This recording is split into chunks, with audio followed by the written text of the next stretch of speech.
그런데 이 시편을 쓸 당시에 다윗의 그 상황들을 살펴보면 다윗이 지금 이렇게 한가하게 기도할 때가 아닙니다. 아들이 반역을 하고 자기 평생에 자기를 따랐던 가신들이 있었는데 이 가신들이 어느 날 반역하고 배신한 것입니다. 그래서 왕 위를 몰아내려고 찬탈하려고 합니다. 왕이 도망가는 거예요. 폐류나 자녀 아들에게 배신을 당한 것, 그건 얼마나 큰 아픔이고 얼마나 큰 고통이었겠습니까? 그 오랫동안 수십 년 동안 자기를 따르고 자기를 신뢰했던 그 신하가 아들을 따라서 패역하고 배신하고 도망가고 오히려 자기를 공격할 때 그것이 얼마나 큰 고통이었겠습니까? 저와 여러분 같으면 아마도 주님, 내가 한 가지 소원이 있습니다. 내가 바라는 것 한 가지가 있습니다. 주님, 저 악한 것들이 다 심판받게 하시고 이 모든 고난과 전쟁과 배신 가운데 나를 구원해 주셔서 그래서 이 어려움이 잘 지나가게 해달라고. 여러분, 우리 같으면 그렇게 기도하지 않겠습니까? 얼마나 많은 기도의 제목이 있겠어요. 다윗에게 한 나라를 경영하는 왕이 얼마나 많은 기도의 제목이 있었겠느냐 이 말이에요. 그런데 오늘 4절 말씀을 보면 내가 여호와께 바라는 한 가지 일, 그거는 내가 이기게 해달라는 것도 아니고 내가 이 곤란 가운데 구원받기를 기도한 것도 아니고 뭐라고 말씀하냐면 내가 내 평생에 여호와의 집에 살면서, 내가 내 평생에 성전에 살면서 여호와 하나님의 아름다움을 바라보며 그의 성전에서 사모하면서 사는 그것을 나는 구한다. 내 하나님의 성전에서, 내 하나님의 궁전에서, 그 예배당에서 내가 문지기로 있는 것이 좋다. 세상에 사는 첫날보다 내가 하나님의 성전에서 하루라도 내가 문지기로 사는 것이 좋습니다. 다윗이 고백한 건 바로 그런 내용입니다. 여러분, 오늘 2절 말씀을 보면 악인들이 내 살을 먹으려고 내게로 왔으니, 다윗의 형편은 악인들이 자기의 살을 먹으려고 그냥 악의다툼을 하고 세상이 전쟁같이, 그런 상황 가운데서도 다윗은 하나님 앞에 그렇게 기도하는 거예요. 주님, 그런 기도의 소원이 아니라 내가 주의 성전에서 주님을 경배하고 예배하고 그렇게 살기를 원합니다. 그랬어요. 오늘 성경에 여기 여호와의 집에 살면서 여호와의 아름다움을 바라보며라는 것은, 여호와의 아름다움을 바라보며라고 하는 의미는 무슨 뜻이냐면, 다윗은 어렸을 때 이새의 아들로 자라났던 다윗은 어느 날 사무엘이 자기 집에 찾아와서 그 아들들 자기보다 훨씬 더 준수하고 자기보다 훨씬 더 지혜로워 보이고 그리고 자기보다 훨씬 더 체격이 큰 형들이 다 있었는데 하나님께서 사무엘을 통해서 나를 선택해 주신 거예요. 그게 얼마나 고마웠는지. 어렸을 때부터 그래서 다윗은 그것을 잊지 않는 거예요. 나는 하나님 앞에 설 수 없었고, 나는 하나님 앞에 칭찬받을 수 없었고, 나는 하나님 앞에 왕이 될 수 없는 그런 자격 없는 그런 인생이었지만, 나는 하나님 앞에 범죄하고 하나님 앞에 성결하게 살아드리지 못한 정말 내세울 것 없는 그런 존재지만, 하나님이 나를 불쌍히 여기시고 그 가운데 나를 구원해 주시고 여기까지 인도하셔서 나를 한 나라의 왕으로까지 세워주신 그것을 생각할 때 얼마나 감사한지, 그것이 오늘 성경에 보면 여호와의 집에 살면서 여호와의 아름다움을 바라본다는 그거예요. 그러니까 다윗은 그 지난날에 하나님께서 베풀어 주신 그 은혜와 사랑을 기억하고 그 아름다움을 사모하면서 감사하면서 하나님의 성전에서 그렇게 예배하며 사는 것을 기대했다. 오늘 성경이 그 얘기입니다. 그랬더니 하나님께서 얼마나 기뻐하셨는지. 여러분, 다윗의 신앙생활의 중심은 왕궁이 아니었고 하나님의 성전이었어요. 여러분, 다윗의 이야기를 쭉 한번 읽어보시면 다윗의 삶의 중심은 하나님의 성전이었다는 것을 우리가 발견할 수 있습니다. 다윗이 맨 먼저 왕이 되었을 때 제일 먼저 한 일이 뭔지 아시죠? 여호와 하나님의 법궤가 이방 땅에 있었습니다. 이방인의 손에 있었습니다. 제일 먼저 한 것이 그 법궤를 찾아오는 것이었어요. 자기 스스로가 왕이 돼서 왕궁에 거하면서도 항상 마음속에 있는 엄청난 부담감, 그것은 나는 여기서 이렇게 편하게 살고 있는데 여호와 하나님의 법궤가, 그 거룩하신 하나님의 말씀이 이스라엘을 세워주시고 우리 가정을 세워주신 그 은혜의 하나님 말씀이 저 장막 속에 있다, 장막에 거하고 있다. 이것이 다윗에게는 엄청난 부담이었어요. 그래서 하나님, 내가 하나님의 성전을 멋지게 지어드리기를 원합니다. 그랬지만 하나님은 허락하시진 않았어요. 그래도 하나님께서 허락하시지 않았어도 다윗은 하나님의 성전을 너무 사랑했기 때문에 그래서 그 성전을 지을 수 있는 모든 자료들을, 백향목과 수도 없는 아름다운 재료들을 다 모아놓고 그리고 자기의 생애를 마감하게 됩니다.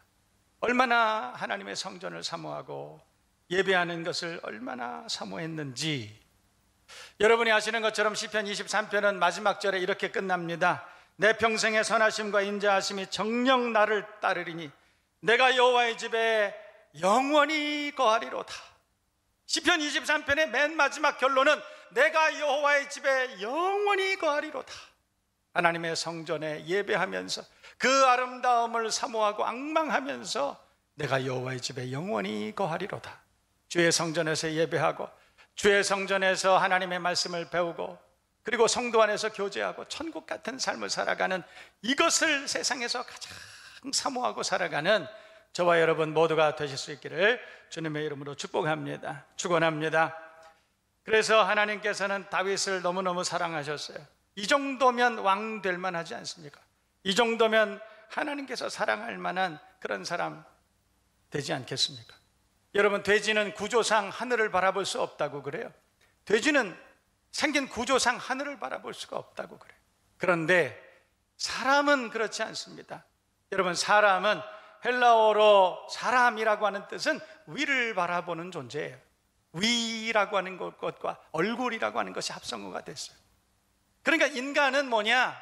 철학적으로 정리를 한다 하더라도 인간은 하늘을 바라보는, 위를 바라보는 존재. 여러분, 인간이 위를 바라본다는 그런 뜻이 뭐겠습니까?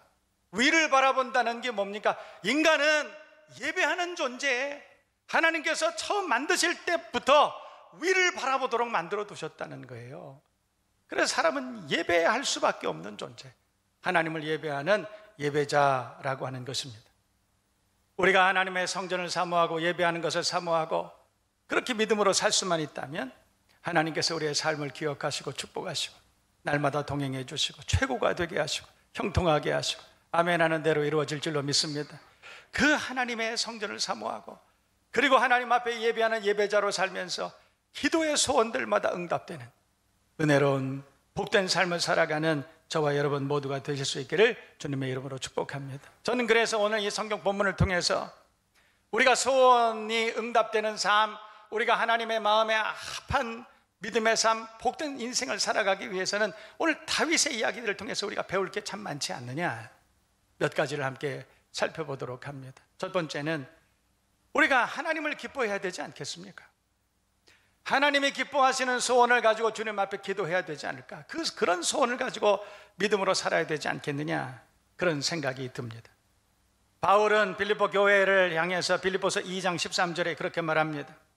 너희 안에 행하시는 이는 하나님이시니 자기의 기쁘신 뜻을 위하여 너희에게 소원을 두고 행하게 하신다. 하나님은 자기의 기쁘신 뜻을 행하기 위해서 우리에게, 믿음의 사람들에게 하나님의 선하신 뜻을 알게 하시고 선한 기도의 제목을 가지게 하신다, 이런 말입니다.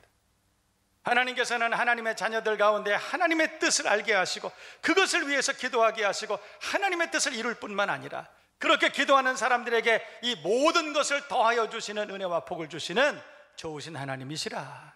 이해가 되시면 아멘. 오늘 성경의 다윗은, 시편의 기자였던 다윗은 소원을 이룰 수 있는 방법을 지혜로워서 알았던 거예요.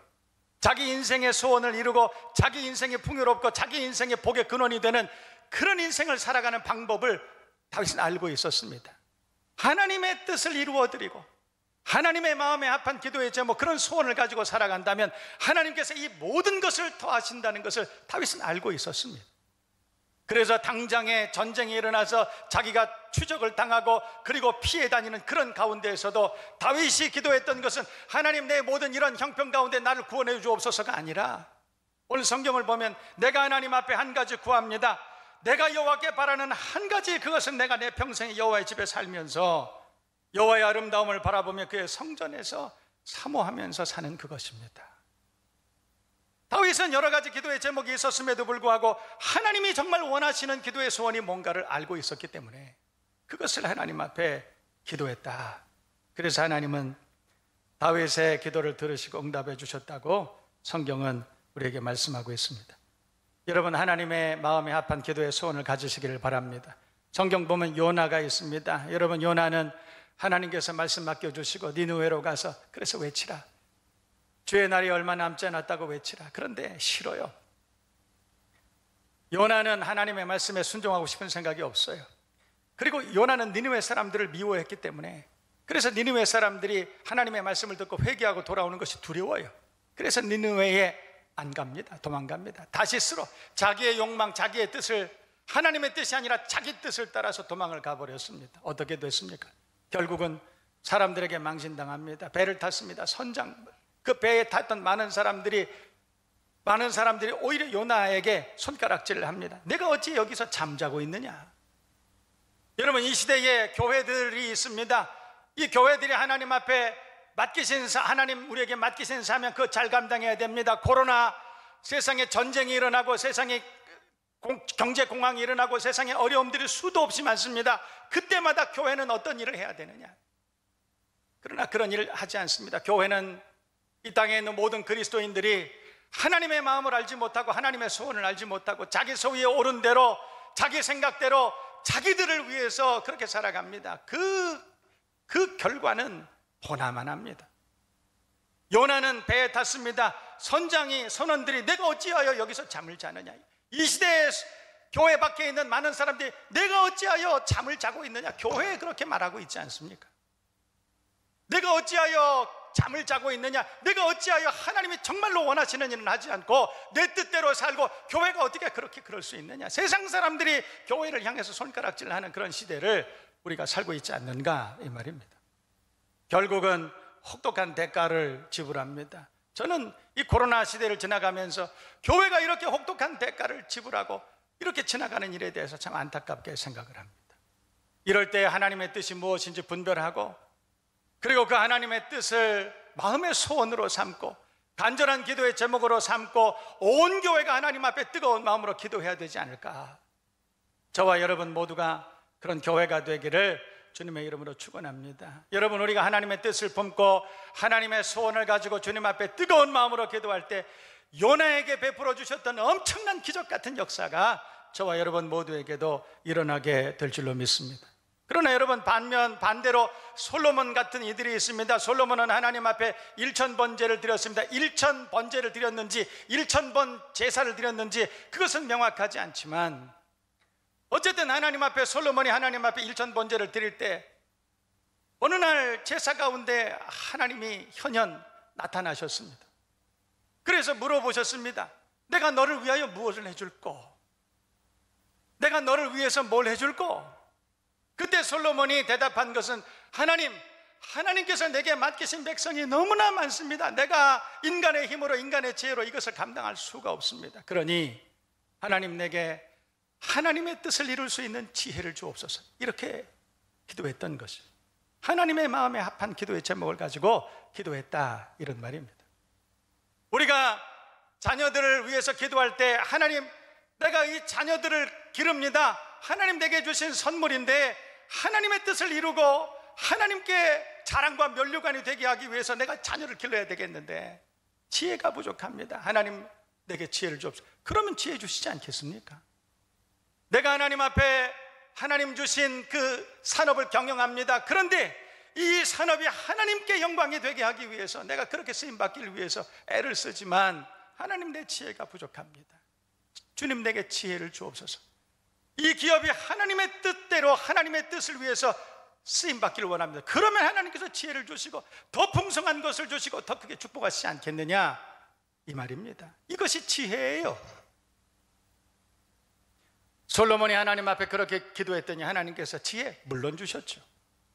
지혜를 물론 주실 뿐만 아니라 성경을 보면 그에게 부와 귀와 장수의 복을 주셨다 뿐만 아니라 그 당대의 최고가 되게 해주셨다. 할렐루야. 우리가 하나님의 마음에 합한 기도의 소원, 하나님이 기뻐하시는 소원만 가지고 우리가 살아간다 할지라도 하나님 우리에게 최고가 되게 해주시는 은혜를 주시지 않겠느냐. 마태복음 6장을 보면 예수님께서 말씀합니다. 너희는 먼저 가장 우선적으로 가장 상위의 소원이 뭐가 되어야 되느냐? 하나님의 나라와 그의 의를 구하라. 그것은 하나님의 뜻 아니겠습니까? 하나님의 소원 아니겠습니까? 너희는 먼저 하나님의 나라 그의 의를 구하라. 그리하면 네가 만약에 하나님의 마음에 합한 소원을 가지고 기도하면 이 모든 것을 너희에게 더하시리라.